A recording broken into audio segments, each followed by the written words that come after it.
Mirëmbrëma dhe mirë se ardhët në Nerv. Sot është përvjetori i themelimit të institucionit më të vjetër, më të madh dhe më të rëndësishëm të arsimit nalt në vendin tonë, Universitetit Prishtinës.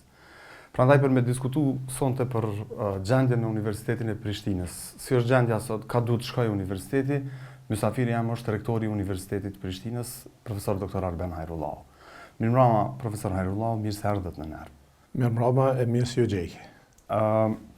Cila është gjendja që ju e keni gjetë në Universitetin e Prishtinës kur jeni zgjedhur në krye të Universitetit të Prishtinës 7 gusht 2024, po me 1 tetor 2024 e keni marrë detyrën? Me një fjalë të tëja, gjendja është shumë gjërshme. Faleminderit shumë për këtë që i kujtove dëgjuest që Universiteti i Prishtinës është universiteti më i madh, më i vjetër, si dhe doja vetëm me plotësu që është edhe universiteti i rankuar më së miri në të gjitha platformat ndërkombëtare, jo vetëm Kosovë, por në gjitha vendet ku jetojnë shqiptarë në Ballkan, e me këtë edhe në botë, e do të thonë që jemi njëri prej universiteteve që në gjitha listat ndërkombëtare jemi top universitet. Këtë duhet ta them në hapësirat shqiptare. Në gjithë universitet në gjuhën shqipe. Kjo nuk është një arritje e madhe me kon universiteti më i mirë në hapësirat shqiptare. Më i mirë i rangum në këto revista, apo jo? Po kjo është vetëm njëra pjesë e vërtetës. Pjesa tjetër e së vërtetës është që ne jemi edhe në top 1500 universitetet sipas Times Higher Education, edhe kjo është arritur shumë e madhe me krahasu tërë trashëgimin edhe të kaluarën e këtij universiteti, sidomos edhe kapacitetin njerëzor e financiar që kemi në si vend. Sido që tjetë, unë e përmendë këtë secilën herë, shpesh herë, me thonë, në për paraqitjet e mia publike, që jemi universiteti më i madh, më i vjetër dhe i rankuar më së miri në gjuhën shqipe në botë, po kjo e përmendim për 2 arsye. Për me kujtu që të gjithëve rëndësinë e Universitetit të Prishtinës, po dhe me rikujtu me qeni sinqert edhe vetës se çfarë përgjegjësi është me qenë kryet këtij universiteti. Cila është gjendja që e keni gjetë kur keni ardhur në kryet të Universitetit të Prishtinës? Po jeni zgjedhur rektor. Është e shumë gjërshme.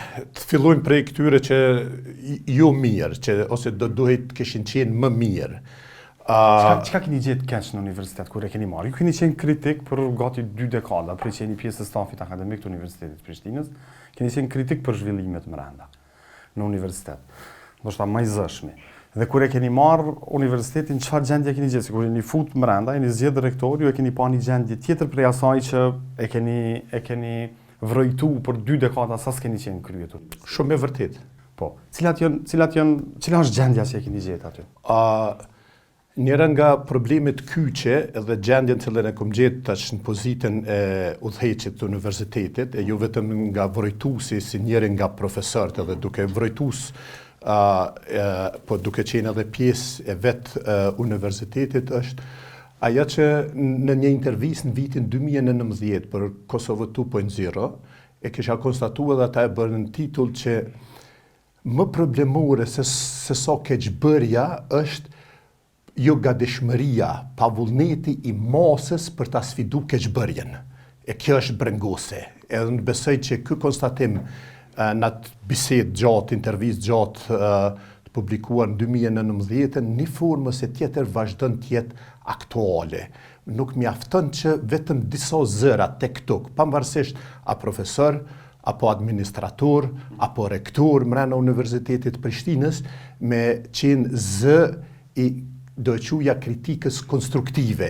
Nuk është ideja me kritiku për hir sa për të kritiku, po ideja me kritiku në mënyrë konstruktive për me mujt me arrit progres më të madh si universitet, në kuptimin e cilësisë, llogaridhënies e tjera. E ky konstatim i vitit 2019 më është konfirmuar ose më është konfirmuar e më fort se sa që kum pas bindjen atëherë vetëm si njëri nga profesorët e këtij universitetit. Pa gatishmëria e masës që përbën Universitetin e Prishtinës. Përbën e profesorëve, studentëve? E profesorëve, e studentëve, e personelit administrativ e gjitha. Për ta sfidu? Për ta sfidu të keqen. Keqbërjen mrena universitetit është brengosëse. Po kush e krijon të keqen aty? Po, vetëm jemi të folë për gotën gjysëm zbrast, a ne do të themi, do të flasim për gotën gjysëm plot.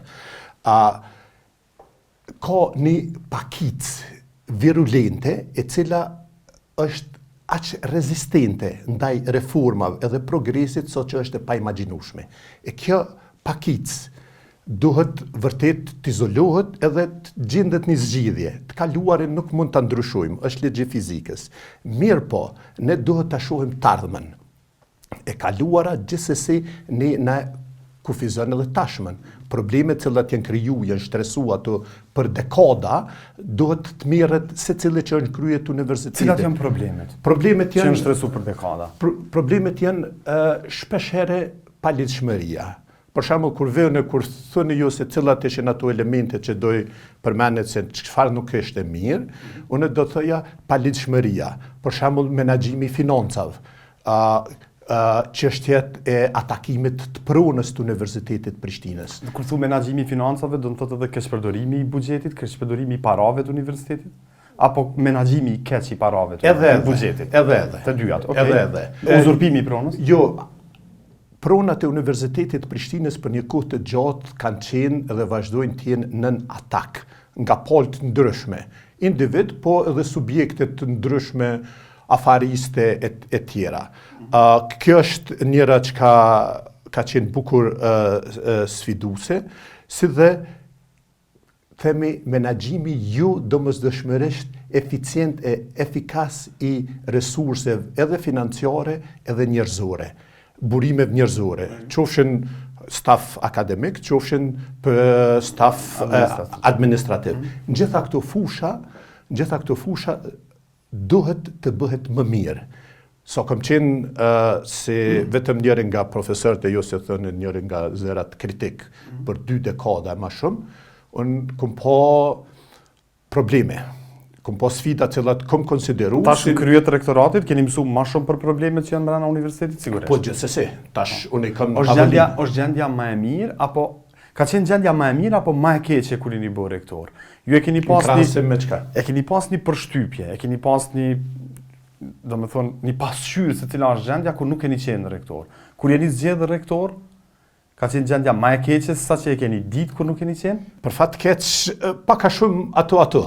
Ka fusha ku është ndoshta më mirë se sa që kam supozu, por ka fusha që është më keq. Pak a shumë ato. Mirë po tani, në këtë pozitë që jam, unë shoh vetëm mundësi. Edhe tentoj me largu nga vokabulari im fjalën problem. Secili problem është mundësi, do me thonë, andaj jam unë edhe gjithë njerëz ato mrena universitetit, për të trajtuar ato probleme dhe për me gjetë zgjidhje, për me bu më mirë.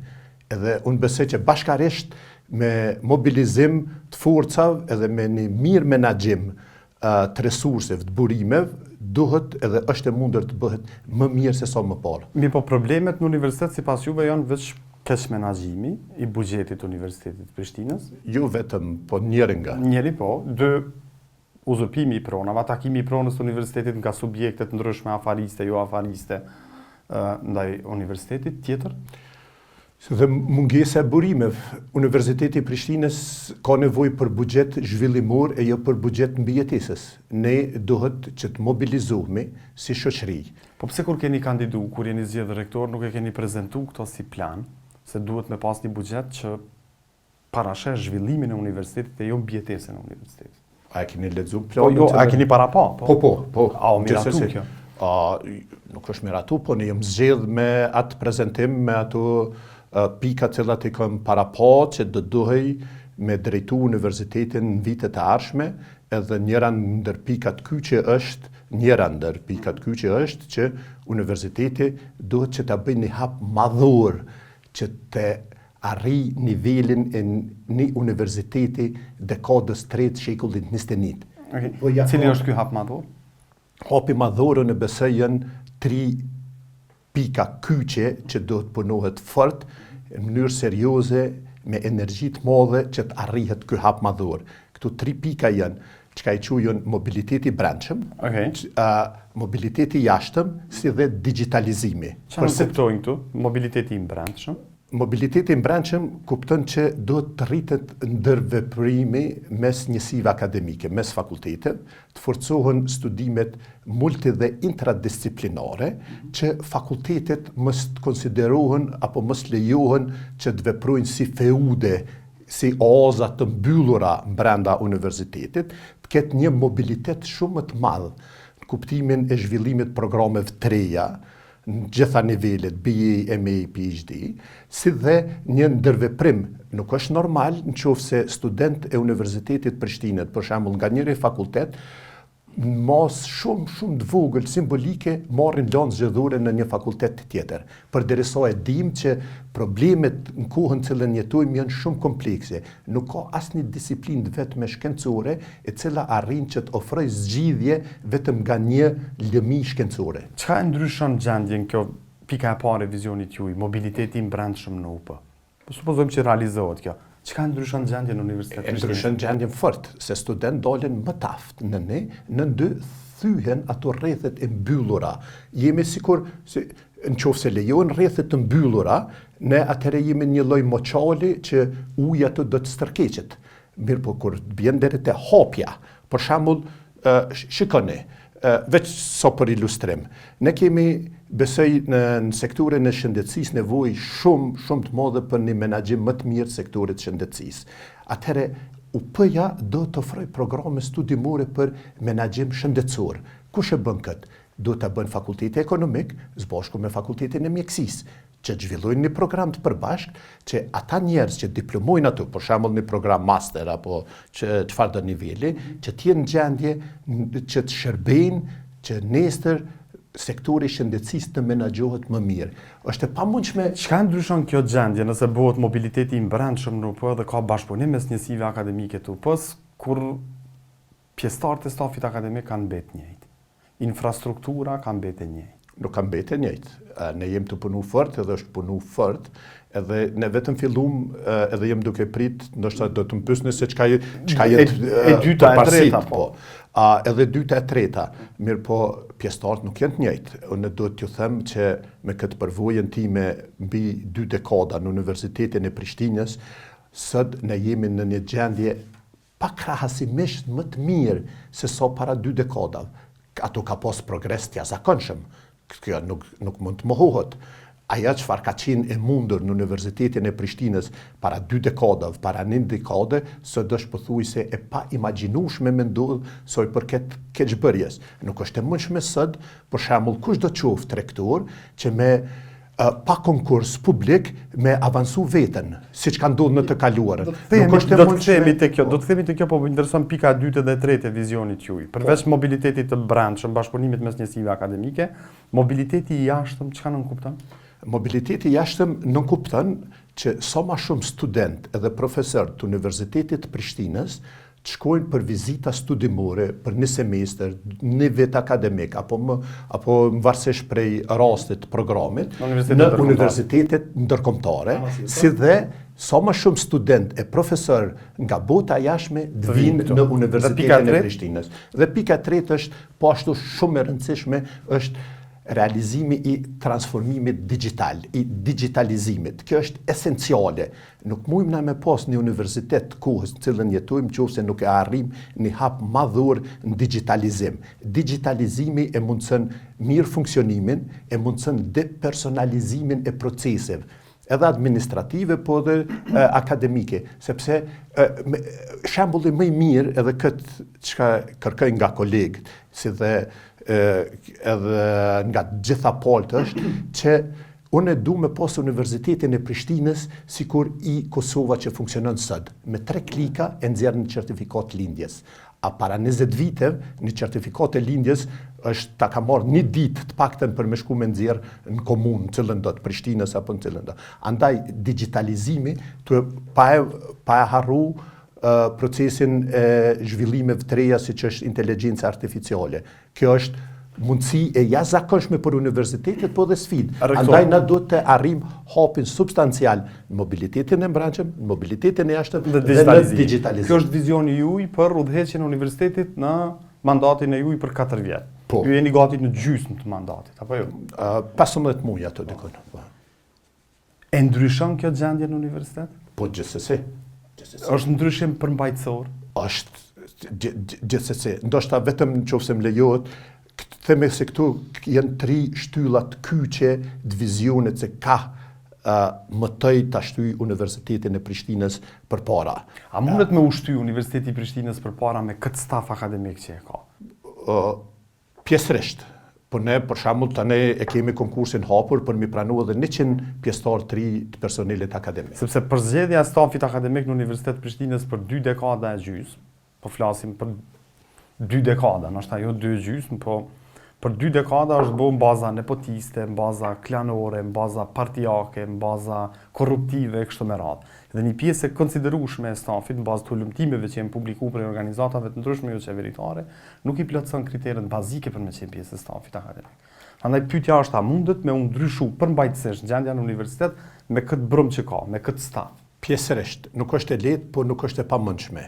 Unë sikur të kisha mundësinë, do kisha vizion edhe pres me padurim krijimin. Shikoni këtu 15 muaj që jam në krye të universitetit, pak a shumë është desh me notu të paktën me një dorë të lidhur. Pse?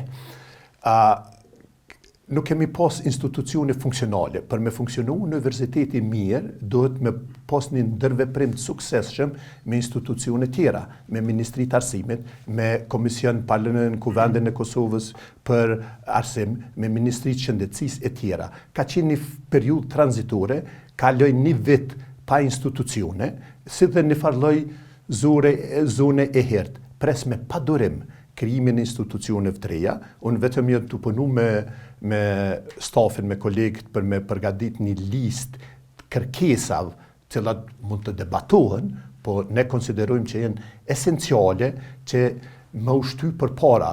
Ne veprojmë në një ekosistem. UP-ja nuk është e izoluar nga institucionet e tjera, si dhe UP-ja e ka përgjegjësinë madhore që nëse nuk është UP-ja mirë, unë besoj ky vend nuk mundet me qenë mirë. Po ky vend nuk është mirë, UP-ja nuk është mirë, institucionet tjera nuk janë mirë. A t'ju tregoj çka është mirë në UP? Ndoshta edhe me relativizu këtë, çfarë thoni ju. Në UP është mirë që sot UP-ja ka një kornizë ligjore, me gjithat metat që mund t'i ketë statuti i miratuar në 2024, është shumë i avancuar se sa më parë. Me këtë statut, kur i mordhënë, është desh me njëherë me fillu punën për me i hartu gjitha rregulloret mrena universitetit konform statutit. 3, do me thotë, rregulloret që implementojnë atë statut. Vetëm t'i marrim 2 ose 3 për këtyre rregullorev. Kur folni atje për personelin akademik, ne kemi një rregullore të miratuar, i cila i përcakton kriteret, rregullon se çfarë cilësie do të ketë një person për të punësuar si personel akademik në Universitetin e Prishtinës. Si asnjëherë më parë, rregullorja në fuqi i ka ngrit kriteret dhe është e bazuar në ligjshmëri e në meritokraci. E për këtë, kur flas për këtu 3 shtyllat se çka është më rëndësi, unë kam edhe 2 parime, cilat i përmende pa rresht, që parimi i ligjshmërisë edhe parimi i meritokracisë janë të pa kompromis. Nuk mund të vëhen në tavolinë të diskutimit. Kuptoni? Kjo është kjo rregullore faktikisht tani veç në punësu njerëz të parë bazuar në këtë rregullore, për shembull në programin e ballkanistikës, edhe janë hap mbi 100 vende të reja që është konkursi i hapur për me apliku. Ne kemi probleme. E dim që këtu komisionet vlerësuese nuk janë secilën herë në krye detyrës apo me integritet e me standardet më të larta. Mirë po, e kam dëshmu edhe në disa raste këtu ku njerëz kur kanë shkel këtu parime, unë do t'i njeku deri në pikën e fundit, mirë po ne muj me kry këtë punë që ka në përket ne. Edhe nuk muj me zavencu detyrën e gjykatave për shembull, që shpesh herë edhe në këtë rast lojnë për të dëshiruar. Në vend që të i hetonin ata keqbërësit në vlerësimin e konkurseve publike, a din kanë hetonin hetues të Republikës Kosovës, aplikant konkurs. E kemi kësi paradokse, mirë po kjo është Kosova dhe UP-ja është Kosovë. Gjendja do me thonë që e keni gjetë në universitet, për dhe që duket prej jashtë është kështu. Një institucion i cili nuk i ka menaxhuar që duhet financat e veta, për 2 e më shumë dekada prej mas luftës, një institucion që stafin akademik e ka të përzgjedhur në baza korruptive, partijake, klanore, nepotiste e kështu me radhë, një institucion që për shembull ka ndonjë sa prej njësive akademike kanë revista akademike, sa që e dallon një universitet dhe një fakultet nuk është vetëm mësimdhënia, po është edhe sa prodhohet shkencë aty. Domethënë prej 13 njësive, 14 njësive sa i ka akademike Universiteti i Prishtinës. Sa revista akademike nxjerrën nëpër këto njësi? Sa njësi nxjerrin revista? Në spore, kjo që ka thunë ju është vetëm një pjesëz, jo një pjesë, për një pjesëz e realitetit. Nuk e mohoj këtë. Më lejon vetëm të përmende këtë si fakt. Në tetorin e 2024-ës, kur e kom marrë këtë pozitë, unë e kom ftu në një takim njoftues përfaqësues të gjitha mediave, po dhe shoqërisë civile. Edhe në këtë takimin me përfaqësues të mediave, unë e kom pas vetëm një kërkesë të vetme. Si dhe i kom njoftu që ne nuk kem asgjë për të fshehur. UP-ja i ka anë e ndritshme të vetat, po i ka edhe anë me hije. Atu ku ka dritë, ka edhe hije. Ato. Edhe kërkesa ime vetme për mediat, ato që ishin ato prezent, ishte që të raportojnë në mënyrë objektive për Universitetin e Prishtinës. Unë besoj kërkesë shumë legjitime. Jam shumë i zhgënjur, shumë i brengosur, që ende për 15 muaj e shoh se disa nga, jo gjitha, po një numër domethënës i këtyre mediave, faktikisht vazhdojnë të raportojnë atë frymën se si ma komentoj njëri nga pjesëmarrës ato përfaqësues të media. Ishte kjo. The, na nuk bëjmë propagandë për Universitetin e Prishtinës. I thash, më falni, nuk kërkoj që ndokush të bën propagandë për Universitetin e Prishtinës, po kërkoj raportim objektiv.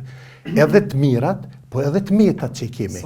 Ajo përgjigja ishte se ne raportojmë vetëm anë jo të mira. Ju raportoni ju prezantoni anë pozitive të universitetit. Pyetja jam konkrete. Po kjo duhet ta bëjnë edhe mediat, jo vetëm unë. Patjetër, ja e keni një mundësi son tek këto. Prej 14 njësive akademike që i ka Universiteti i Prishtinës, sa njësi akademike nxjerrin revista akademike? Paktën tani njësinë se nga veu në Fakultetin Filozofik është njëra nga revistat, e cila është në rrugë në barë për të indeksuar edhe në platformën Scopus. Prej 14 njësive, sa njësi nxjerrin revista akademike? Kjo është pyetja. Numrin e saktë nuk e di, po revista ka, mirë po çështja është se çfarë revista. Mirë po shumica nuk nxjerrin. Edhe ato që nxjerrin revista akademike nuk i kanë të indeksuar në platformat kreditore kombëtare. Është e vërtetë. Çka doni me bë për këto, se kjo është shumë e rëndësishme që secila njësi akademike me pas një revistë vetën akademike dhe të indeksuar në platforma kredibile. Jo domosdoshmërisht ndoshta secila njësi, po të paktën universiteti duhet t'i ketë disa. Për shembull, një të paktën shkencat e natyrës, një shkencat shoqërore, apo edhe shkencat tjera të cilat do duhet t'i ketë, po e di, a do t'i ketë brenda mandatit juaj? A do të bëni ju, çka do të bëni ju që t'i ketë universiteti revistat në to? Ne e kemi ngjallë se asnjëherë më parë shtëpinë botuese të Universitetit të Prishtinës është punu fort në drejtim që të krijohet BUP-i. Që është përgatit edhe rregulloria edhe gjitha dokumentet përcjellëse ne shikoni, unë i di jo të mira edhe vështirësi që jenë këto. Detyra jam është me i vu pak këto anë negative edhe me pa se çka jeni të bëu për këto. Cilat janë planet e juaja. Po kur i vëjmë pa, unë nuk kam çfarë të fshihë. Këto anë që duhet mu përmisu, duhet mu diskutu, duhet mu kriju plane se si me ecë përpara. Kjo është një anë, po ne nuk mujmë vetëm me raportu, vetëm këtë anën e jo të mirë edhe mës me përmend të arriturat. Ju i përmend të arriturat në fillim, po tash unë po ju sfidoj edhe po kërkoj prej juve përgjigje, se është në interes edhe qytetarëve të Kosovës, sepse institucioni që e drejton ju merr prej taksave qytetarëve të Kosovës 35 milion euro në vit. Dhe duhet me diskutu, a është ky investim me kthim apo jo, a ja vlen që na më i dhon 35 milion euro për këtë institucion. Për shembull, para paguhet universiteti njësitë akademike në për revistat akademike ndërkombëtare në përbot? Unë besoj që jo që kthehet ky investim për 35 milion, po nuk po do duhet të investoheshin 100 milion euro në vit. Mirë po. Me këtë gjendje, me këtë staf akademik? Po gjithsesi. Mirë po, më le vetë ta përfundoj. Mirë po, do të ketë transparencë edhe llogari dhënie. Këto janë dy elemente kyçe të mirë qeverisjes. Me rektor Arben Hajrullahun nuk lejohet që të ketë rrjedhje buxhetore e mos më ditë se ku. Nuk mjafton vetëm kjo. Po jo, mjafton. Nuk mjafton vetëm kjo që ju të vendosni rregull edhe rend, mos ketë keq përdorim të buxhetit sikur që ka pasur ndoshta të kaluamën. Para paguhet universitetin në revista akademike? Për momentin ne jemi në negocim me platformën Scopus. Për shembull, 25 vjet mas lufte. 25 vjet mas lufte mos me qenë para paguar në revista akademike ndërkombëtare. Kjo nuk është e vërtetë e plot. Ndëgjë. Ne kemi një problem thelbësor se ajo është kompani private, shumë kumshe.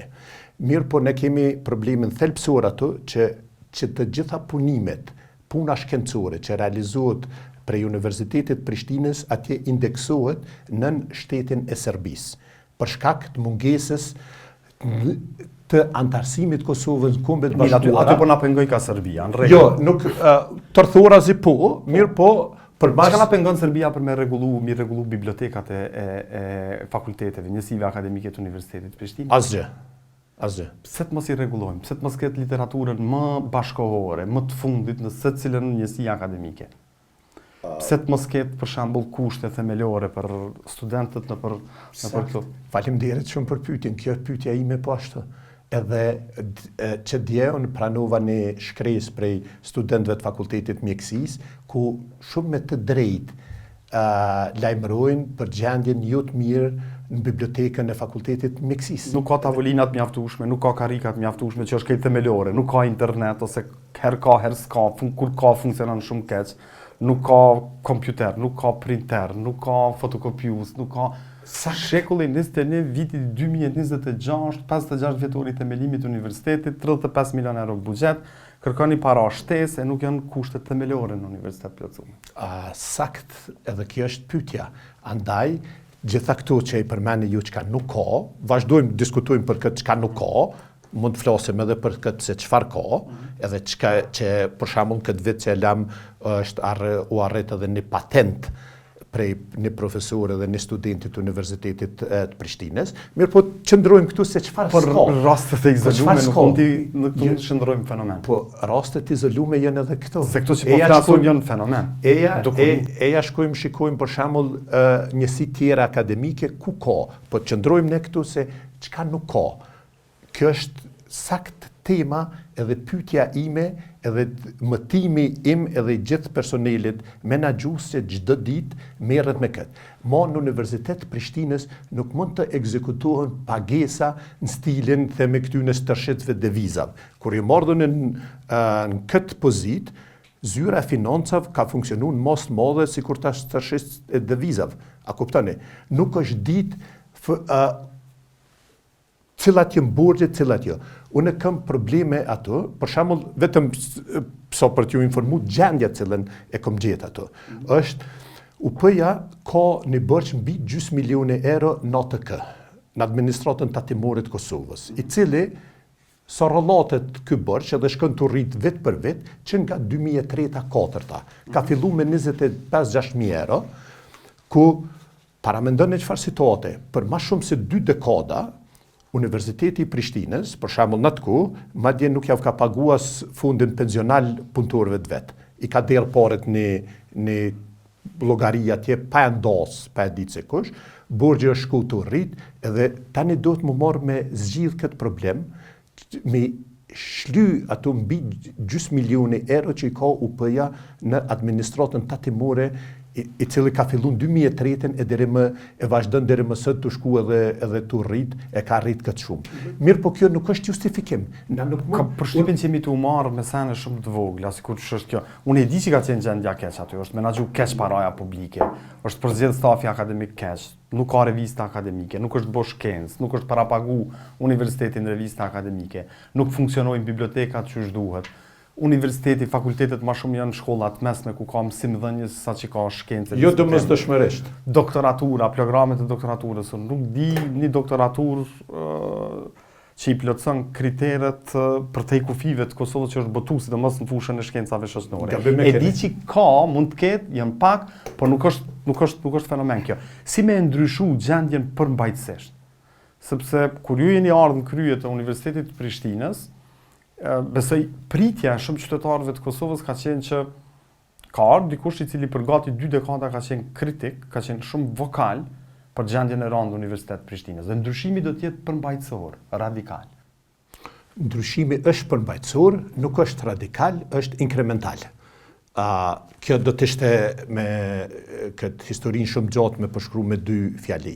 Ndryshimi është duke ndodhur çdo ditë përmbajtësor. Nuk ka mo kesh menaxhim të financave, Jo, nuk ka... nuk e përjashtoj mundësinë, mirë po unë për dallim prej shumë menaxhmenteve të mëhershme, unë këtu çdo shkelje, pavarësisht nga kush, unë nuk e fusi në tepi.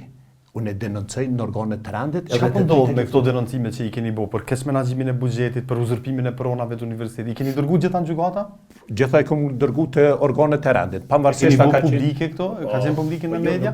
Disa unë mund t'i bëj publike, po disa nuk janë për publik. Përderisa janë tuhetu pe organet të rendit, po pavarësisht a kemi me bëu atje me ish udhëheqësin e prokurimit, apo me udhëheqësin e zyrës të financave, apo me profesorin i cili deklaron në betim në mënyrë të rrajshme, ai normale ne nuk e futi në NTP, e denoncoj në organet të rendit, apo me kontrata korniz, cilat janë shihen prej avionit se janë të dyshimta. Gjyqi nuk ja bëj asnjë njeriu.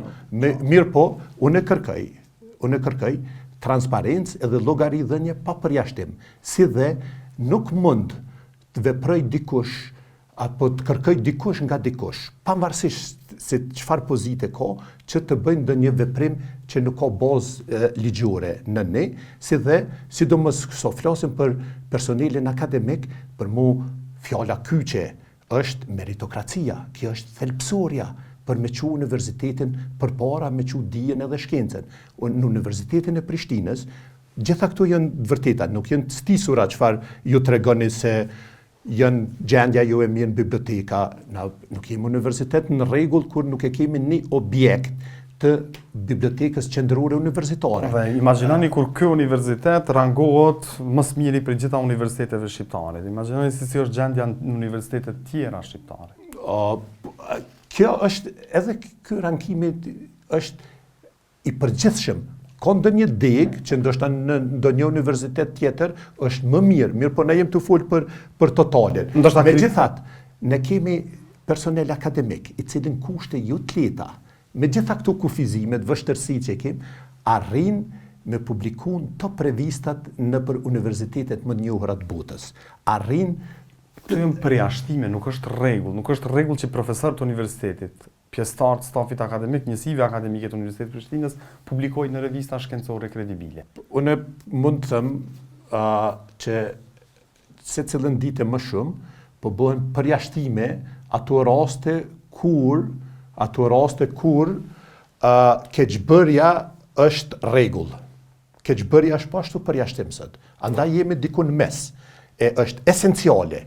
Edhe shpresa ime është kjo, që do të ketë një mobilizim gjithë shoqëror, gjithë institucional, që këtë universitetin e Prishtinës, me ne të kaluar të lavdishme, po dhe jo të lehtë, e shpeshherë edhe jo të mirë, po edhe shumë të rëndësishëm për këtë shoqëri, për këtë shtet, që do ta ndihmojnë, do të ketë një pakt nëse dëni shoqëror, që do ta ndihmojnë që vërtet me marrë pozitën e merituar si universitet i shekullit 21 në dekadën e tretë. Me arrit këtë, unë besoj që esenciale janë këtu 3 shtylla që përmend. Mobiliteti brendshëm, mobiliteti jashtëm, digitalizimi. Nuk kem shumë i sigurt që kjo e ndryshon gjendjen radikalisht. Unë mendoj që radikalisht kish me u ndryshu gjendja krejt ndryshe, po sidoqoftë nëse do të mvarej prej juve. Se ju një zgjedh rektorë dhe me shumë thonë ndihmën e Ministrisë të Arsimit, po edhe me Këshillin Drejtues që e udhëheq Universitetin e Prishtinës, i cili përbohet prej pjesëtarëve të stafit akademik, po edhe prej dërguarve prej Ministrisë të Arsimit. Nëse do të mvarej prej juve ekskluzivisht, edhe nëse kryeministri i Republikës së Kosovës, Albin Kurti, në qeverinë Kurti 3, ju thotë se gjendja duhet me ndryshu radikalisht në Universitetin e Prishtinës, edhe Universiteti i Prishtinës nuk duhet me qenë kështu siç ka qenë deri tash.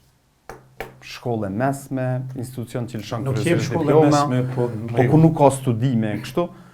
Cilat kishin me qenë kushtet e juja që kishit me i kërku për kryeministrit për me transformu radikalisht gjendje në universitet? Disa. Të paktën nuk po them se janë shterruese vetëm këtu, mirë po me fillu një lloj procesi i licencimit personelit akademik, duke fillu nga unë. Kjo është e rëndësishme. Kjo është për mendimin tim thelbi i problemit. Po mirë, apshet, ngadal vim edhe të thelbi. Unë kam kërku, po kërkoj edhe do të kërkoj që kur them për këtë paktin shoqëror, që të ketë, mund ta quajmë si doni, shoshitje, unë do të quajë ndoshta termi më adekuat është licencim i personelit akademik. Se thelbi, zemra e universitetit janë personeli akademik edhe student. Ne duhet të jemi të sigurt që njerëz që kanë tituj edhe ushtrojnë funksione akademike në Universitetin e Prishtinës kanë integritet edhe legitimitet akademik. E kjo nuk është secilën herë e garantuar në këtë situatë. Po ky proces i licencimit duhet përcilles me një paketë sociale që në kupton që përmes fundeve të veçanta, paketave sociale, një numër të stafit aktual që të quhen penzion parakoshëm. Që thuhet, shikoni, ka ndodhur çka ka ndodhur, ju themi edhe 10 vite nuk e arrini moshën e pensionimit, i keni dy opsione. Juve do t'ju ndërprehet kontrata, duke filluar nga rektori e deri te i fundit.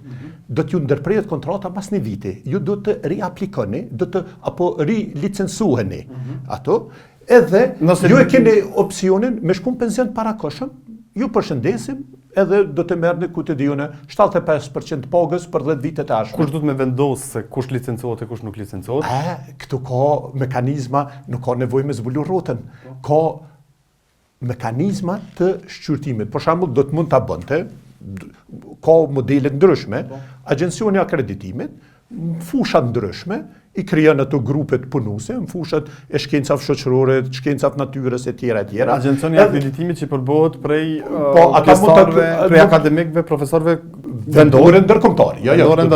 Vendore ndërkombëtar. Edhe të shohim tash, për shembull, të shikojmë çfarë përvoje, çfarë përgatitje ka Arben Hajrullahu, cilat janë të arriturat shkencore të Arben Hajrullahu. Nëse kryeministri Kurti ju kërkon që me reformu bashkë me ministrin e Anshëm të Arsimit, ju kërkon që me reformu përmbajtësisht Universitetin e Prishtinës, kjo është pika e parë që ju do ta propozoni. Kjo është thelbësore. Thelbësore, licencimi i stafit akademik. 2. Rritja e buxhetit për Universitetin e Prishtinës në mënyrë domethënëse. Nuk e di, 2 fishim, 3 fishim, 5 fishim, mirë po, këtu duhet që punohen 2 drejtime. Në ne, që të garantohet mirë menaxhimi i atyre parave publike, brenda universitetit, si dhe në 2, që të ketë investime në universitet. Pa investime nuk mund të arrish. Për shembull, kur shkojmë në çfarë investime? Investime në infrastrukturë, investime në kuptimin edhe të burimeve që mund shfrytëzohen. Për shembull, ne do të kthehemi te infrastruktura prap 3.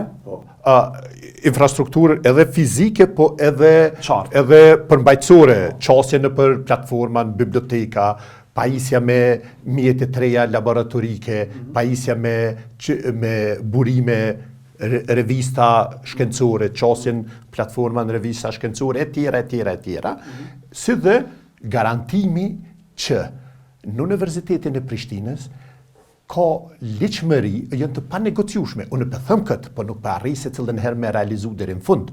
Po jo për shkak meje, po për shkak të palëve tjera, çështja e liqëmërisë edhe meritokracisë. Shkenca shkon përpara vetëm kur është e bazuar në meritokraci. Edhe një konkurrent të shëndosh. Kjo është domethënë programi që kishim ja prezantu kryeministrit dhe ministrit të Anshëm të Arsimit, e qartë? Kishim ja prezantu shoqërisë e gjitha institucioneve, prej kryeministrit, presidentës, e gjithëve pa përjashtim. Edhe duhet reforma. Mendoj me qenë se jemi në përvjetorin e themelimit të Universitetit të Prishtinës, mendoj se kishte me qenë shumë me rëndësi që një program i tillë t'i prezantohet kryeministrit, kryeparlamentarit, presidentës, ministrit të Arsimit, edhe të reformohet radikalisht gjendja. Nëse më lejohet, nuk jam theme shumë admirues i shprehjes radikale. Shikoni. Rrënjësore. Rrënjësore, Po çfarë është radikale? inkrementale, po mirë po me Nëse një si progres radikale, qartë. rrënjësore, Nuk mund me kalu 6 muaj mos me ndodh kur gjë. Atëherë jemi tu stagnu. A kupton? Ne nuk ka nevojë mungut, por nuk kemi ku me humb, se jemi shumë rapa. Si universitet, si shoqëri, ne duhet me bu hapa madhur gjithë së bashku. Atëherë nuk mund na me qitën interesat personale ose partikulare të një grupi për mi pengu këto procese. Une ballafaqohem çdo ditë me pengus të reformave. Është abnormale për shembull kur Prandaj duhet rrënjësore. Andaj unë shpeshherë ballafaqohem në senati i universitetit, është parlamenti. Atu zhvillohen debatet. Ndoshta e keni pa disa debata ato që kanë ndodhur ku prej njerëzve që kanë përly proceset të meritokracisë, vinë ato dhe kapën për karrike edhe tentojnë me përly edhe procesin e vendimarrjes. Nuk është e këndshme për rektorin mu detyru në atë masë mi thonë kolegë të lutem, a na lirën sallën apo mi thirr organet e sigurisë. Unë nuk do të bëj atë. Mirë po, këtu kemi me një farloj parapolitike për këtyne keqbërësve, cilë nuk do të me harru, jënë të vëgël numër në universitetit. Shumica dërmuse e punëtorëve të Universitetit Prishtinës janë punëtorë të ndershëm, mirë po, që kam brengos mu janë edhe të heshtën. Nëse është kështu, atëherë gjendja nuk do duhet të ishte e keqe. Sot është përvjetori i themelimit të Universitetit Prishtinës dhe unë isha pak i rezervum në kritikat e shumta që i kam përgjigje. Unë mendoj që pamja e Universitetit Prishtinës, infrastruktura, oborret e fakulteteve, kampusi i universitetit, mënyra se çu çdo këtë kampusin e tregon mas miri gjendjen. Nuk ju shqetëson juve kjo? Më shqetëson edhe fort. Më leni të shpjegoj, veçte jo me arsyetu, është breng thelbësore. Ndoshta më mirë me ilustru me këtë qershit japoneze të ofër fakultetit të arteve. Kur e marr pozitën, vjen ato një donacion nga një shoqat ashtu edhe tentohet mu kriju një park, një kënd japonez, ato ofër fakultetit të arteve. Edhe i përgëzoj, i falenderoj për këtë donacion edhe kërkoj vetëm ne që tjetë e qëndrueshme. Vinë edhe mbollën qershi japoneze ato, me një pamje fantastike në pranverë kur hapën. E asocioja me qershit e Washington DC-s, kur i paja ato. Çfarë ndodhi? Për shkak neglizhencës të komunës, ato qershi u thonë nuk u jetën. Pa duhet jetë kompetencë komunës kjo. Se mos me menaxhu kampusin e universitetit, vetë Universiteti i Prishtinës. Po kjo është se ne faktikisht jemi në ndërveprim edhe me institucionet e tjera. Ne për shembull soi përket kampusit, unë besoj që në disa pjesë të kampusit, për shembull te fakultetet teknike është duke ndodhur një investim i jashtëzakonshëm edhe në ndërtesa e fakultetit shkencave matematikore natyrore. Një pjesë për me paraqitë si fenomen. Në shumicën dërmuese të oborreve të universitetit gjendja është e keqe. Gjendja është shumë e keqe atu tash për rreth në kampusin qendror, te rektoratet, te biblioteka. Aty ku bën edhe kanalizimin. Unë kom taku disa herë kryetarin e komunës edhe kërkesa ime e vetme ka qenë bëni diçka, se është kompetencë e komunës. Ata kanë fillu punimet me atë sheshin George Bush ato, edhe kanë ngec, edhe që do të përfshin edhe atë pjesën nga fakulteti filologjik e deri te rektorati. Universiteti nuk është kompani për menaxhimin e parkingjeve, kuptoni? Edhe po situata kampusin e universitetit duhet me menaxhu vetë universiteti, sa është gjendje pa tolerueshme. Ju po e gjuni fajin te komuna, mund të jetë ashtu? Nuk po gjuj fajin te komuna. Vetëse fakulteteve të Universitetit Prishtinës kompetencë kujt janë? E universitetit, e dekanateve apo e komunës Prishtinë? Jo, ato janë kompetencë e dekanateve. Edhe kemi edhe si situata kur kishim ankesën nga një dekan i cili ankohej atje për këtë. Mirë po, gjendja është jo e keqe, po mund të bëhet edhe më mirë. A kupton? Nuk është krejt ashtu siç e keni ju përshtypjen. Ju ftoj e janë në Universitetin e Prishtinës, edhe do të binden edhe vetë. Po do të shihni ta që mbarët me shkëfare krahasoni. Unë besoj që është e drejtë mu krahasu me burimet që i ki financiare, si ka qenë edhe si është. Edhe me pase çfarë mund të bëhet më mirë. Ta bëjmë bashkë një shëtitje në përgjithësitë akademike të universitetit me shumë dhe ta shohim. Me shumë qef. Okej. Se jemi kritë në fund, edhe një diçka kam qef me diskutu, ndërhyrjen e politikës ose lidhjen e universitetit me politikën. Kalon shumë shije të jo të mirë, kur me 7 tetor 2025 UP-ja i nderon Presidentin e Republikës Kosovës dhe Kryeministrin e Republikës Kosovës, zonin Vjosa Osmanin dhe zotin Albin Kurti, alumni nderi. Po, a bën me ju pyet juve ku është burimi asoj shijes jo të mirë të ju, e tani ju tregoj jo në për këtë. Universiteti po nderon pushtetar. Kjo është banalizim, më deformim i realitetit. Pse? Me statutin e ri, 1 tetori është dita e studentëve. Edhe çdo 1 tetor ne do t'i nderojmë këtë ditë që ka dhe një prapavi historike, protestat e 97-s e tjera. Ato. Ne si Universiteti i Prishtinës për herë të parë kemi miratu një rregullore e cila i përcakton kriteret për titujt e nderit. Në këtë rast, në rastin konkret, edhe faleminderit për pyetje se ndoshta do të është mirë me sqaru edhe një herë më shumë. E shpresoj që s'do të ketë nevojë mu risqaru kjo përsëri. Do të sqaroj sa me 1 tetor ne kemi ndo në bazë të rregullores kemi student i dalluar Hasan Prishtina. Se Hasan Prishtina ka qenë i njohur si studenti. Edhe me këtë, ne kemi ndodhe një shumë simbolike, si pas mundësive, 14 studentëve më të mirë në nivelin bachelor, edhe 14 studentëve më të mirë nga secila njësi akademike në nivelin master, javë kemi ndodhe edhe çmimin edhe një shumë nga 500 euro. Po, kthehemi. Për këta po se nuk nderon edhe i opozitarët, po veç pushtetarët. Jo mëre, unë nuk shoh opozitar e pushtetar. Universitetet e gjithë të gjithë. Që presidentja dhe kryeministri me nderume. E keni fjalën për natë kohë, për dhe sëtë për kryeministrin detyrë.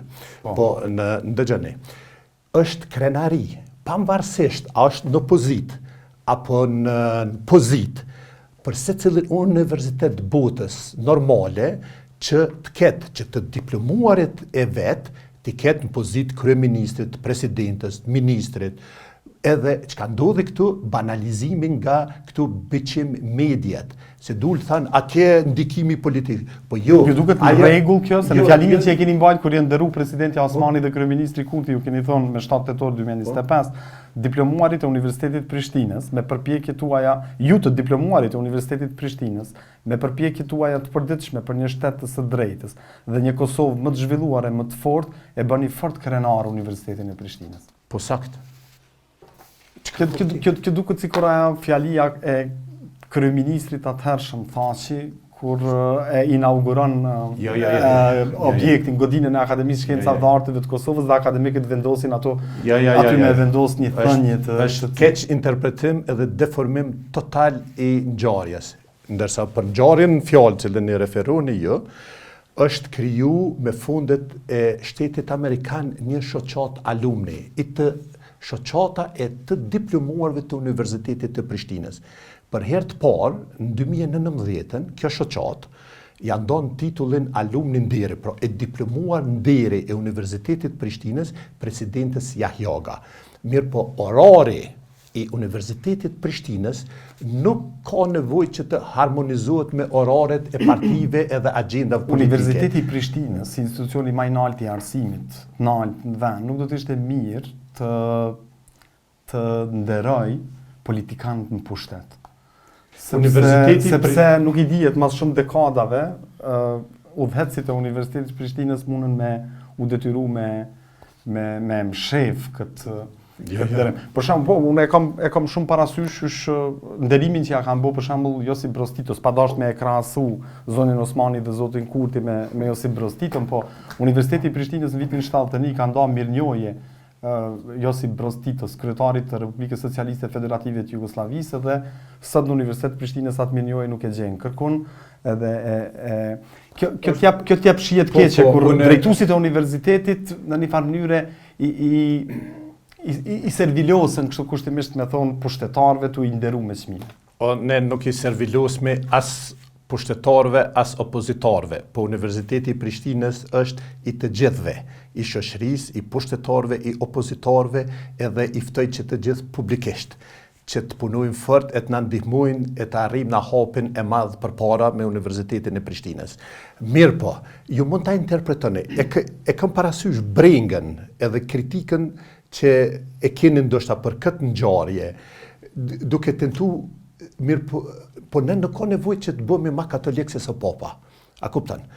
Këto dy figura publike janë të diplomuar të Universitetit të Prishtinës. Diplomuar janë edhe politikanë tjerë, edhe Isa Mustafa është i diplomuar aty, edhe Bajram Kusumi, edhe politikanë. Po kush thotë që me 1 tetorin e vitit 2026 ne jemi në kërkim, edhe ju ftoj ju dhe gjithë njerëz të dijshëm, shoqërinë civile, kushdo, që të vjen edhe të bën propozime kësaj shoqate e cila është përbrendësuar nga Universiteti i Prishtinës, se kam ngel atje jetim për një kohë të gjatë, dhe është ringjall kjo shoqat, dhe jam me padurim duke prit me pas se cili do të jetë ai personalitet. Jo për të arritura shkencore, po për të arritura në shërbim të publikës, cili do të jetë ai personalitet, apo ato personalitete, cilë do të nderohen me 1 tetor 2026. Është për me qu deri në fund këtë ide, është mirë tash lider të opozitar me nderu dhe me ndërprej këtë praktikë. Me vazhdu me Memli Krasniqin, Lumer Abdigjikun edhe me ndërprej këtë parti. A përfundut banalizimin e kësoj, apo mund të përfundoj ju në ndoshta me një informimin? Kështu që nuk na interesën a është në pushtet a në pozit. Ne na interesën një personalitet, edhe pra në qofse më lejo të bëj ftesë publike që të bëhen nominime për kush është ai personalitet, 1 apo 2 në vetë ato, i cili është në shërbim të publikës, në ndonjë funksion, po për me qenë alumnin deri, do duhet të ishte në një funksion më të lartë, që ato ka antarë që të gjithë të diplomuarit jenë antarë ato, që do të ishte idenë për të nderu me 1 tetor 2026 bashku me studentët do të marrin çmimin e studentit dalluar Hasan Prishtina. 1 tetori është dita e studentëve, edhe me këtë ne do të lidhim. Mirë po, në juftoj po ashtu, me pa edhe rregullore tjera, nëse vetëm para se me përmbyll, është thelpsore çka është ndodhur në Universitetin e Prishtinës me këtë programin Brengin për kthimin e trurit. Kemi arrit me asociu 3 profesor me nam, gjithanej botës, me Universitetin e Prishtinës. Rregulloria cilën e përmena për çmimet e nderit, cila nuk mundet as rektori, as kush, vetëm ashtu hajt se me ndo titull, për shembull profesor emeritus, apo titullin doktor nderi Universitetit Prishtinës, apo Klames Dardanika, i cilë është njëri prej titujve cilë është i ri. Kështu që ka regula, ka procedura, edhe këto regula, këto procedura do të kufizojnë çdo tendencë për servilosje apo ushtrim të menaxhimit në mënyrë autoritare. Zotë Erullan, faleminderit shumë që ishit me ne. Faleminderit për ftesën edhe për tërbisedën.